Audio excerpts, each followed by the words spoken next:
6월은 호국 봉헌의 달이지요. 오늘 호국 봉헌의 달 마지막 주인데 우리 하나님의 은혜를 지키는 길이라고 하는 제목으로 하나님의 말씀 선포하겠습니다. 본문의 배경입니다. 엘리 제사장과 그의 아들들이 타락합니다. 이스라엘은 하나님을 인격적으로 섬기는 것이 아니고 미신적으로 섬겨 나가고 있습니다. 그 결과 이스라엘은 블레셋과의 전투에서 패배하고 하나님의 법궤마저 빼앗기는 수치를 당하게 되었습니다. 엘리의 두 아들이 전사합니다. 이 소식을 들은 아버지 엘리도 넘어져 죽습니다. 엘리의 며느리는 아이를 낳고 이가봇이라고 하는 이름을 짓고 죽었습니다. 그 후 이스라엘은 영적 암흑기와 같은 절망의 세월을 20년 보내게 됩니다. 그러나 7장에 들어오면 다시 희망의 빛이 비치기 시작합니다. 하나님께서는 이스라엘을 버리지 않으셨습니다. 그들을 다시 찾아오셨고 언약을 회복하여 열방 가운데 이스라엘을 복된 백성으로 세우기를 원하셨습니다. 하나님을 떠나 다른 것을 의지하는 순간 하나님의 언약의 복을 누릴 수가 없습니다. 반대로 하나님께로 돌아오면 잃어버린 은혜는 회복되고 닫혔던 은혜의 문은 다시 열리게 됩니다. 그런 은혜를 지속적으로 누리려면 어떻게 해야 할까요? 첫째, 신앙의 중심을 바로 세워야 합니다. 4절 말씀입니다. 이에 이스라엘 자손이 바알들과 아스다롯을 제거하고 여호와만 섬기니라. 아멘. 여호와만 섬겼다. 자, 이 말씀은 오직 주님 신앙을 이야기합니다. 당시 이스라엘은 하나님도 섬기고 바알과 아스다롯을 섬기고 있었습니다. 그러나 하나님은 그것을 영적인 간음이라고 말씀하셨습니다. 우리 하나님은 질투하시는 하나님이십니다. 6.25 전쟁이 일어난 이유를 정치적, 역사적으로 많은 설명을 들어왔습니다. 그러나 사무엘상 17장 47절에는 이렇게 말씀하고 있습니다. 같이 읽겠습니다. 또 여호와의 구원하심이 칼과 창에 있지 아니함을 이 무리에게 알게 하리라. 전쟁은 여호와께 속한 것인즉 그가 너희를 우리 손에 넘기시리라. 아멘. 전쟁은 하나님께 속한 것이다. 분명히 말씀하고 있지요. 그러므로 우리는 6.25 전쟁을 단순한 역사적 사건으로 넘어가서는 안 됩니다. 이 전쟁은 우리에게 주시는 분명한 경고의 메시지가 있었던 것입니다. 당시 한국교회는 하나님 앞에 바로 서지 못한 부분이 많았습니다. 평양은 1907년 대부흥운동이 일어나 동방의 예루살렘이라 불릴 만큼 큰 은혜를 입었던 곳이었습니다. 그러나 일제강점기에는 많은 교회가 신사참배에 참여했습니다. 해방 후에는 교권 다툼과 분열을 거듭했습니다. 장로교가 얼마나 많이 갈기갈기 찢겼는지 아십니까? 1953년도에는 장로교회가 3개 파가 있었습니다. 그런데 지금은 장로교 안에만 200개 파가 넘습니다. 그럼에도 우리는 교회의 외적 성장에 자랑을 했습니다. 4만 5천 교회라고 자랑했습니다. 목회자가 10만 명이 넘는다고 자랑했습니다. 1,000만 성도를 자랑했습니다. 교회 사이절을 가지고 자랑했습니다. 그러나 역사의 경고를 우리는 엄중히 보셔야 합니다. 1000년 동안 정교의 국가였던 러시아에서 공산주의가 처음 시작했습니다. 종교개혁의 중심지였던 독일에서 히틀러가 등장했습니다. 교황청이 있는 이탈리아에서는 독재자 무솔리니가 세상을 공포에 떨게 했습니다. 형식적인 신앙만으로는 하나님의 영광과 나라를 지킬 수가 없습니다. 오직 주님 신앙 우리가 회복하지 아니하면 개인도 국가도 교회도 하나님 앞에 바로 설 수가 없습니다. 지금도 이 땅은 혼란 가운데 있습니다. 이럴 때 우리는 정치만 비난해서는 안 됩니다. 먼저 우리 자신을 보셔야 합니다. 하나님은 하나님을 모르는 사람들의 수천 가지 죄악보다도 하나님을 알고 있는 성도의 한 가지 죄를 더 엄중하게 보시는 분이십니다. 요나 한 사람의 죄악으로 말미암아 풍랑이 일어났습니다. 아간 한 사람의 죄로 말미암아 아이성 전투에서 대패했습니다. 그러므로 이 시대에 가장 먼저 회개해야 할 사람은 바로 우리 성도들입니다. 그럼 회개라고 하는 것이 무엇일까요? 우리는 회개라고 이야기하면 먼저 눈물을 떠올리실 것입니다. 하나님 잘못했습니다. 하나님 제가 죽일 놈입니다. 하나님 용서해 주십시오. 눈물 뿌립니다. 그런데 성경적인 회개는 이런 회개가 아닌 겁니다. 회개를 의미하는 히브리 헬라어 단어를 보면은 메타노이아라고 하는 단어를 사용하는데, 이 말은 방향 전환을 의미하고 있습니다. 회개는 생각이 바뀌고 우리의 삶이 바뀌고 우리의 행실이 바뀌는 것을 말합니다. 제가 오래전에 이런 설명을 한번 들었습니다. 회개의 한자를 한번 보십시오. 이 회개의 회자는 돌입 뉘우칠 회자입니다. 그리고 괴자는 고칠 괴자입니다. 자, 우리는 뉘우치기는 잘합니다. 하나님 잘못했습니다. 그런데 고치지는 않습니다. 하나님은 말씀하십니다. 마음으로 뉘우쳤으면 돌아서라, 고쳐라고 말씀합니다. 뉘우쳤으면 우상을 제거하고 하나님만 온전히 섬기고 우리의 신앙을 다시 한번 정리를 해라, 바르게 세우라, 고쳐야 하는 것입니다. 그래서 성경적인 회개를 이룬 사람의 특징이 하나 있습니다. 그 사람들은 전에는 세상 가치관을 따라서 바알과 아세다롯을 섬기며 세상 가치관과 문화를 따라갔었습니다. 세상 사람들에게 인정받지 못할까 봐 두려웠습니다. 세상에 뒤질까 봐 그들은 안절부절 못했었습니다. 그러나 회개 후에는 삶의 중심이 달라집니다. 이제는 주님만 섬기기 시작합니다. 우리 주님을 사랑하기 시작합니다. 우리가 사랑을 가지고 봉사를 하게 되면 그 봉사는 기쁨이 되지요. 그러나 사랑이 식어지게 되면 봉사는 의무가 되고 책임은 짐이 되는 것이고 수고는 원망으로 바뀌게 되는 것입니다. 이스라엘 백성들에게는 제사가 있었습니다. 하나님을 향한 형식적인 제사가 있었습니다. 법궤를 가지고도 있었습니다. 그러나 그들은 하나님을 진정으로 사랑하지는 못했습니다. 사랑하는 여러분, 신앙의 중심을 바로 세우십시다. 오직 주님만 섬기는 신앙을 회복하여 기쁨으로 우리 하나님을 섬기시기를 주님의 이름으로 축복합니다. 둘째, 기도의 재단을 회복해야 합니다. 5절 말씀 같이 읽겠습니다. 사무엘이 이르되 온 이스라엘은 미스바로 모이라. 내가 너희를 위하여 여호와께 기도하리라 하매. 아멘. 믿음이 성숙한 사람의 특징은 자신만을 위해서 기도하지 않습니다. 다른 사람을 위해서 기도하는 사람입니다. 사람은 누구나 마음이 무너질 때가 있지요. 삶에 지쳐 힘을 잃을 때가 있습니다. 그리고 어둠의 권세에 짓눌릴 때가 있습니다. 그때 여러분들에게 가장 필요한 것이 무엇이었던가요? 나를 위하여 기도해 줄 사람이 필요하지 않았던가요? 가정에도 기도의 제사장이 필요합니다. 자녀들이 사춘기를 지나고 방황할 때에 무릎을 꿇고 울며 기도하는 부모의 기도가 있어야 합니다.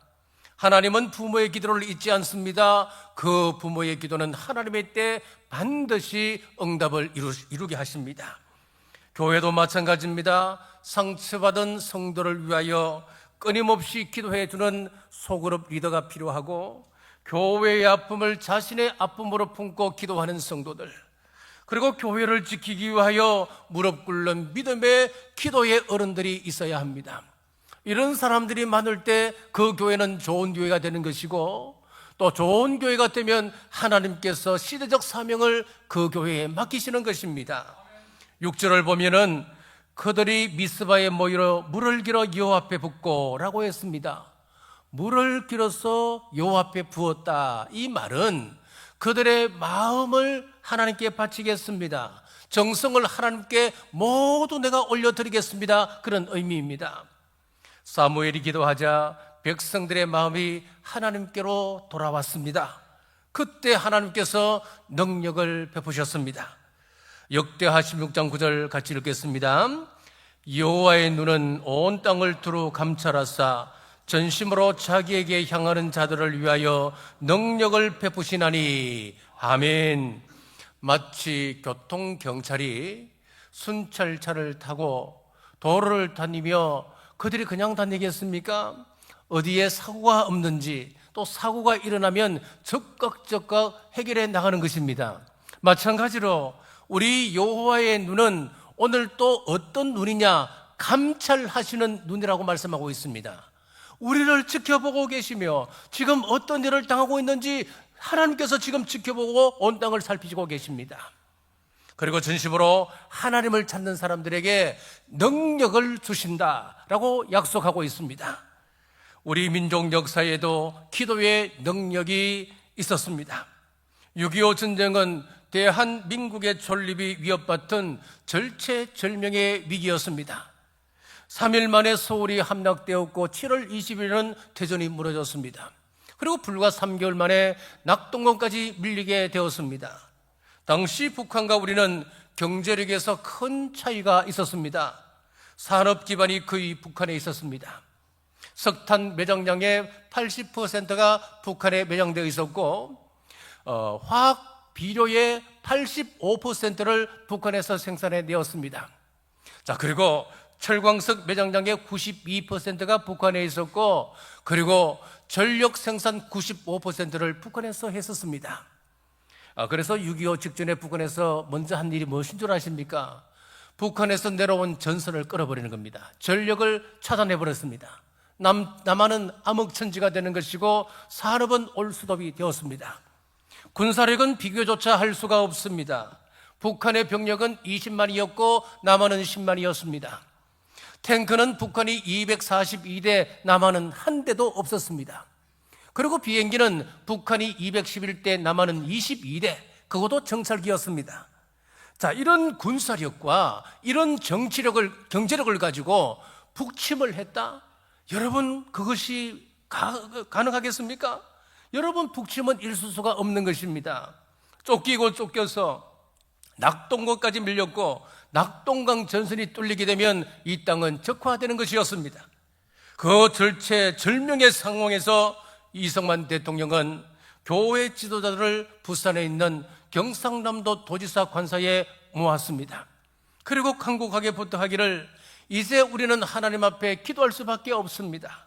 내 친구 메가드 장군이 폭격기를 보내어 낙동강에 융단 폭격을 해주기로 약속했습니다마는 만약 태풍이라도 오면, 강풍이라도 불게 되면 비행기가 뜨지 못합니다. 비행기가 뜨지 못하면 우리 대한민국은 저 바닷속으로 밀려 들어가고 말 것입니다. 우리나라를 위하여, 미국을 위하여 비행기가 뜰 수 있도록 간곡하게 기도를 부탁했습니다. 300명의 목사님들이 부산 대신동 초등학교에 모여서 10일 동안 금식기도 했습니다. 8월에서 9월이면 태풍이 연달아 올라오지 않습니까? 하나님께서 간절한 기도를 들으시고 기후를 쾌청한 날씨를 주셨습니다. B29기 98대가 일본에서 이륙하여 3일 동안 그 낙동강 주변을 융단 폭격함으로 인민군이 더 이상 내려오지 못하도록 막게 되었습니다. 이 낙동강이 지켜짐으로 말미암아 메가드 장군이 인천 상륙작전을 감행하여 9월 28일 서울을 수복하게 되었습니다. 여러분, 우리 하나님의 은혜였습니다. 지금 우리에게도 가장 필요한 것은 하나님을 향한 기도입니다. 나라를 위하여 기도하고 교회를 위해서 기도하고 여러분의 가정을 위하여 기도하십시오. 중국 선교사 허드슨 테일러에게 한 사람이 선교사님은 어떻게 이 큰 사역을 감당할 수 있었습니까? 라고 질문을 했습니다. 그때 이 선교사님이 이런 말을 했습니다. 저는 하나님으로 하여금 사람의 마음을 움직이도록 기도했습니다. 당신도 당신 힘으로 사람 마음을 움직이려 하지 말고 하나님께서 저 사람의 마음을 움직이도록 기도하십시오. 그렇습니다. 사람을 움직이시는 분은 우리 하나님이십니다. 우리가 기도하면 하나님께서 사람의 마음을 움직이십니다.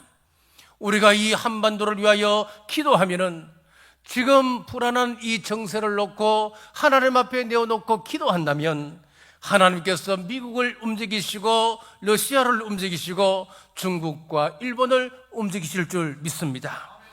사무엘은 내가 너희를 위하여 기도하리라. 이 시대에도 나라와 민족을 위하여 기도하는 사무엘 같은 기도자가 필요합니다. 그 기도자가 여러분이시기를 주님의 이름으로 축복합니다. 셋째, 하나님의 손이 함께하는 삶을 살아야 합니다. 13절에서 14절 같이 읽겠습니다. 이에 블레셋 사람들이 굴복하여 다시는 이스라엘 지역 안에 들어오지 못하였으며 여호와의 손이 이 사무엘이 사는 날 동안에 블레셋 사람을 막으심에 블레셋 사람들이 이스라엘에게서 빼앗았던 성읍이 에그론부터 가드까지 이스라엘에게 회복되니 이스라엘이 그 사방 지역을 블레셋 사람들의 손에서 도로 찾았고 또 이스라엘과 아모리 사람 사이에 평화가 있었더라. 아멘. 자, 이스라엘이 하나님께 돌아오고 기도를 회복하고 또 하나님의 손에 이끌리는 그런 역사가 일어났습니다.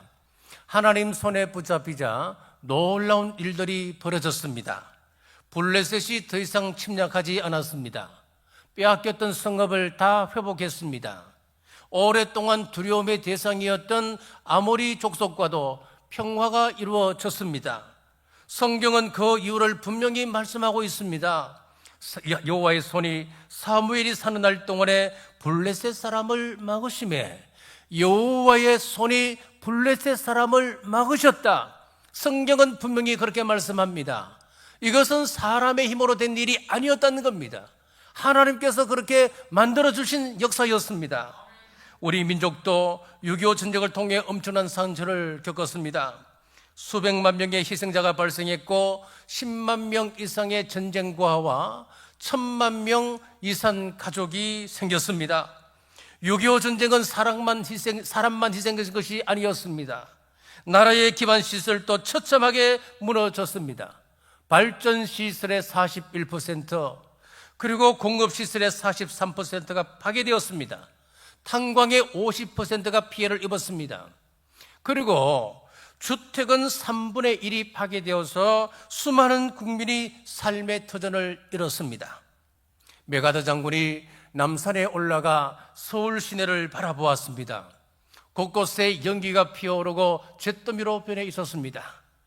메가더가 옆에 있던 친구에게 물었습니다. 이 도시가 다시 재건되려면 몇 년이 필요할까? 그때 옆에 있던 친구가 아마 100년이 지나도 힘들 것 같아. 미국의 한 기자는 서울 도성이 재건된다고 믿는 것은 쓰레기 더미에서 황금 장미가 피어난다고 기대하는 것보다 더 어려울 것이다. 그렇게 기사를 썼습니다. 이렇게 우리나라는 완전히 폐허가 되어 희망 없는 나라가 되었습니다. 그런데 불과 한 세기 만에 대한민국은 한강의 기적을 이루었습니다. 가난에서 벗어날 뿐만 아니라 원조받던 나라에서 원조하는 나라가 되었습니다. 이어령 전 장관은 디지로고에서 이런 말을 했습니다. 대체 어느 나라가, 그것도 반토막난 그 민족이 불과 한 세대 동안에 농경, 산업, 그리고 정보, 이 세 문명을 한꺼번에 뛰어넘은 적이 있던가?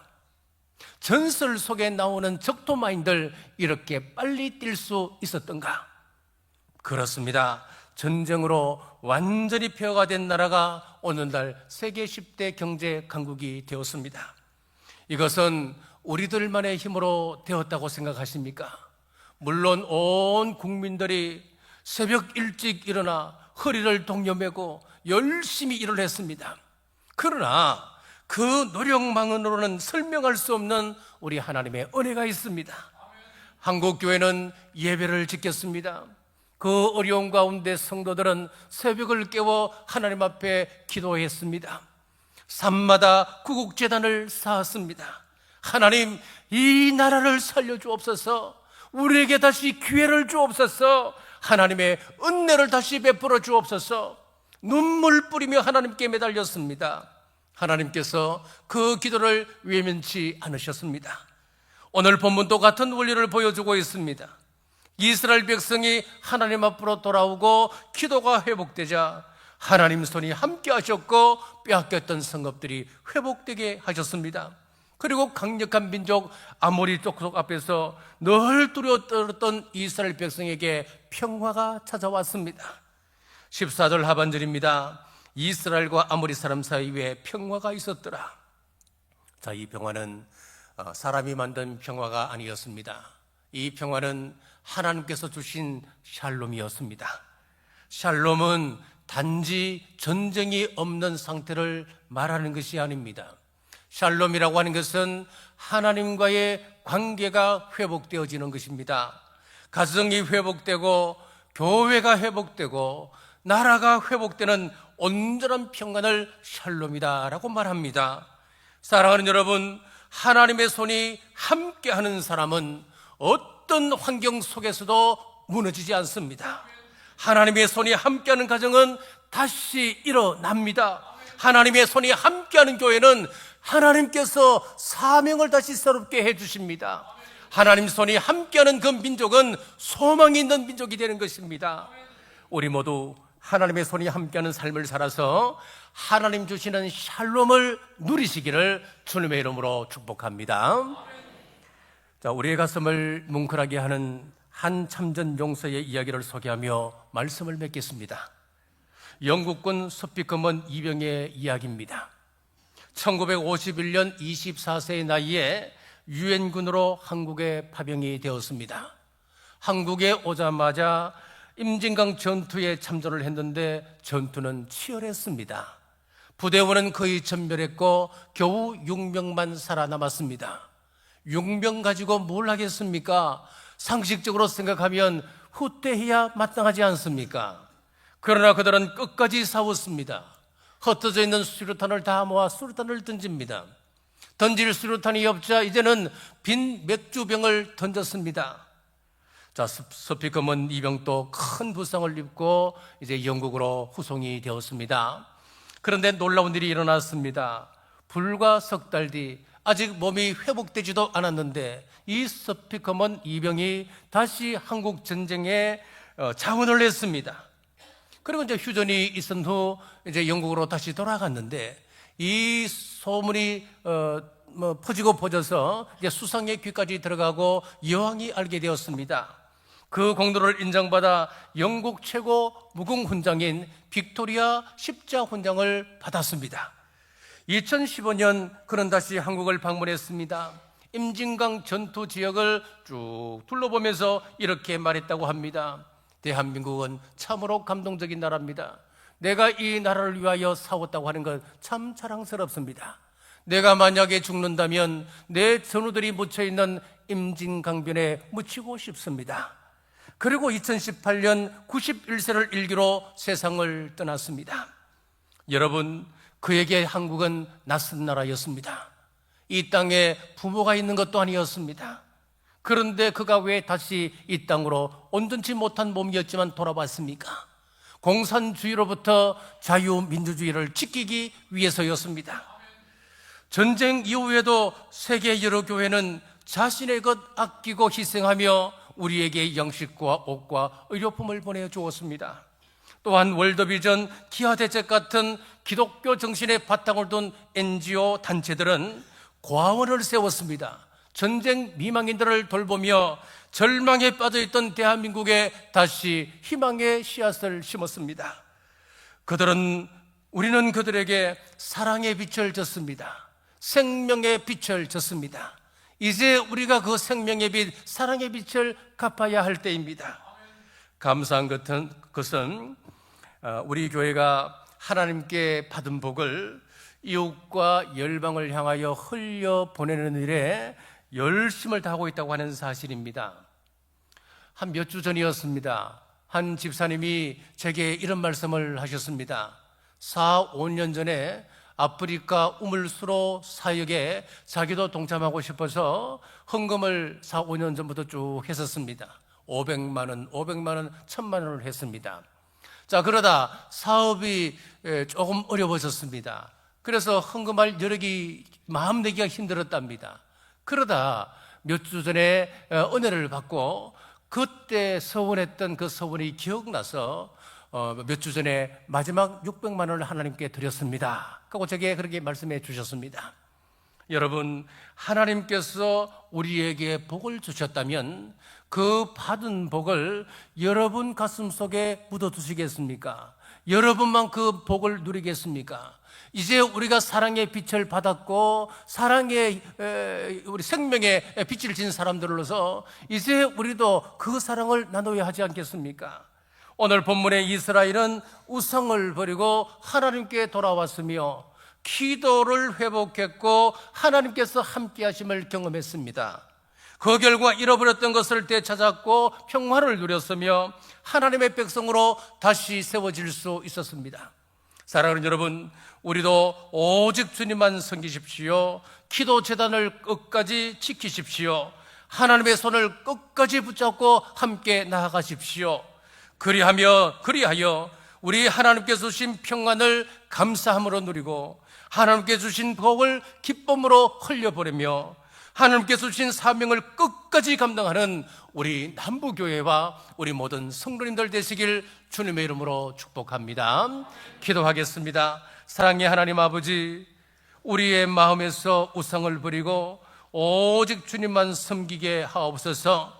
기도의 제단을 회복하게 하시고 회개하는 심령을 받아 주옵소서. 우리의 삶과 가정, 교회를 위해 친히 세워주시는 하나님을 신뢰하게 하시고 에벤네셀의 하나님께서 여기까지 도우신 은혜를 늘 기억하며 감사하게 하옵소서. 다시 오실 예수님 이름으로 간절히 기도드리옵나이다. 아멘.